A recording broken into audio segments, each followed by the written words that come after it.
And by dividing it into these two sections, we can ask separate questions. One is, how does the gesture influence perception when we're watching it? And one is, what effect does the gesture have on the sound if we're just listening? So for the experiment, I had 59 students, all music majors at Northwestern University. I explained the task to them. They had a warm-up period. They got to see all these gestures. And I told them two things that are really important to keep in mind as we talk about the experiment. The first one is I told them that I crossed and mixed the audio and visual information around, so that sometimes what they would see wasn't the gesture used to produce the sound they were hearing. The second thing I told them was that they should ignore the visual information when making their gesture ratings. So rate the duration of the sound alone. And this is really important because we all know that this long gesture looks long and the short gesture looks short. And so we could run a whole experiment, but we all know how it would turn out and it wouldn't be very interesting. What I want to know is, does the long gesture actually make a note sound longer? And that's why it's important to keep in mind they were asked to ignore the visual information and just rate what they were hearing alone. After watching each video individually, they made a response on this sliding scale here. The endpoints were labeled short and long. So they moved this little nub here up and down, and then where they left at the end of the trial was translated into a number between 0, corresponding to short, and 100, long. And then the numbers are what I use for all the statistical analysis that we'll talk about now. So, what I found here, and actually published recently in Percussive Notes, if you guys subscribe to that, we're going to look at these results in two separate conditions. The first is in the absence of visual information. So when we're just looking at the audio alone, we have on the y-axis that duration rating is 0 to 100, corresponds to the position of where they left that thing on the slider. And then we have two things to look at here. We have the auditory component from the long gesture and the auditory component from the short gesture. I already sort of gave it away and I told you there was no acoustic distinction, which is why when they're rating the duration of these notes in the absence of visual information, we don't get any difference. So we've got these funny looking whisker things on the bars here that sort of correspond to like a sampling error in a poll. And because these whiskers overlap, that means there's no meaningful difference between the two groups. And so this tells us that in the absence of visual information, the note produced using the long gesture doesn't sound any longer than the note produced using the short gesture. And that's exactly what Mr. Stevens was saying. The really interesting thing is that when we look at the results from the audiovisual condition, we again have the two kinds of sounds, the sounds from the long gesture, sounds from the short gesture. But now each sound is, remember, paired with two kinds of visual information, with the long and the short. And as it turns out, the very same note sounds considerably longer when paired with the long gesture than when it's paired with the short gesture. And we get the same thing for the sound, whether the sound came from the long or short gesture, because, like we found over here, they're no different. And so what this is showing very clearly is that even though people are told the audio and visual don't go together and asked to ignore visual information, well, you can't. This thing sounds about 20 points longer on this scale when it's paired with the long gesture as opposed to the short gesture. So this supports the opposite opinion, that actually long gestures do make long notes. It just doesn't come from the acoustic information. It's important to keep in mind anytime you're doing this experiment in a music context is you want to make sure this is really going to apply to other musical endeavors. And so one question you want to be thinking about is, well, how good is this performer? Like maybe he just wasn't able to produce the acoustic distinction between the long and short notes. Fortunately for this, I was able to get a really internationally acclaimed marimbist. I don't know if you percussionists recognize him at all. Or not. This is Michael Burritt. He's now professor of percussion at Eastman School of Music, which is not a bad school of music. He's chair of the Percussive Art Society Keyboard Committee, and really a fabulous marimbist. And so I'm pretty confident that if he's not able to produce these acoustic distinctions using long and short gestures, I don't think there's anyone else out there who can. But I do think he's better than most at using visual information strategically. So he was actually my teacher in that lesson who was trying to get me to use these more elaborate gestures when I was playing. And because on some level he recognizes that those are musically useful. And I don't think he knows or really even cares about the distinction between the acoustics and the perception of acoustics. He just knows when he does a certain gesture, it works. And in the context of music, that's really all that matters. But now getting back to our question, this all started when I was trying to figure out, well, do these physical gesture lengths matter?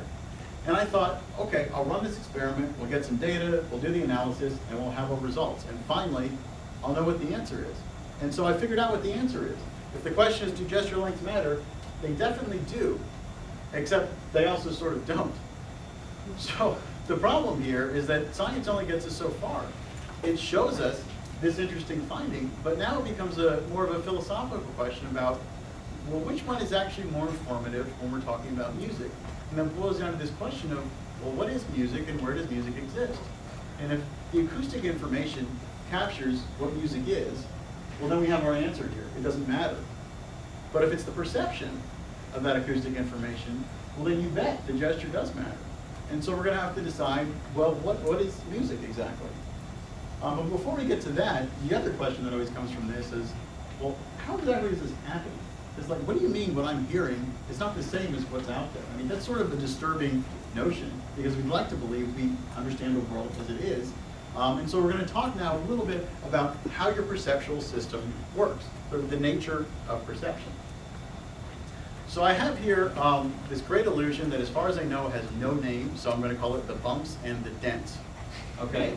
So we have sort of like, imagine this tin pan here with a bunch of bumps that are popping out and a bunch of dents, you know, the rest of the page that are going in. So just imagine I've got this tin pan here with a square of bumps, and I turn it upside down. We've still got a square of bumps, right? Because it doesn't change anything about the three-dimensional properties of it.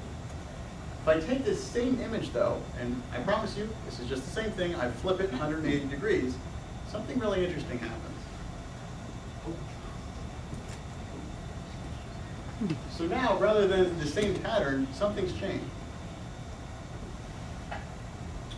The thing that changes is before we had a square of bumps, well, now we've got a square of dents. But it's bit for bit, pixel for pixel, the same thing on the screen here. It's just flipped 180 degrees.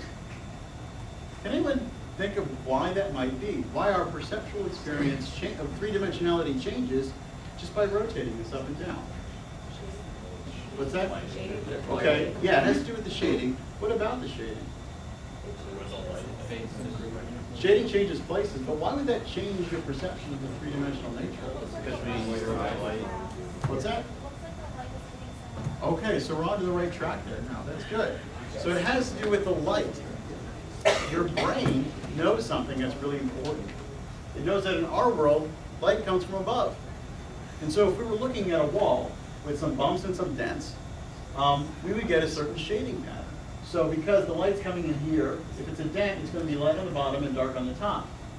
We perceive that as a dent. For a bump, it's going to be light on the top, but dark on the bottom, where that's shaded. And so we perceive that as a bump. And so what your brain is doing is it's taking its best guess as to what's out there in the three-dimensional world. Your brain has to construct this three-dimensional world from a flat, two-dimensional image on a screen. Your brain is very good at this because it's doing it every second of every day, all the time. Because we have three dimensions in the world, but if I pulled out your eyeball here, don't worry, if I pulled out your eyeball, we have a retina on the back. And if we flatten that out, okay, we'd have a screen like this here. And so your eye, your visual system is giving your brain two-dimensional information all the time about the world. The brain has to take that two-dimensional representation and construct the three dimensions from it. And so your brain is doing this all the time. The amazing thing isn't that your brain is doing it. The amazing thing is you probably never realized that until this moment. So your brain has to do this kind of stuff all the time, and it's developed all sorts of tricks, which psychologists call heuristics, and it uses these to take its best guess as to what's out there in the world based on this impoverished information that's coming into your visual system. So I gave this talk to some of my students, actually at VCU, Virginia Commonwealth University in Virginia, where I was teaching up until a couple months ago.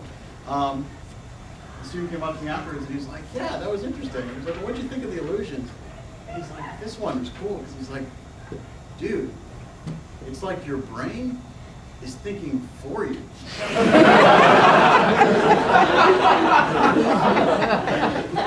I thought, wow, that's right. I'm trying to like talk about these heuristics and how this three-dimensional stuff. And you really summarized it in one line, but it taken me about 10 minutes of talking. That's what professors do. They make things longer. And so, yeah, that's something to remember.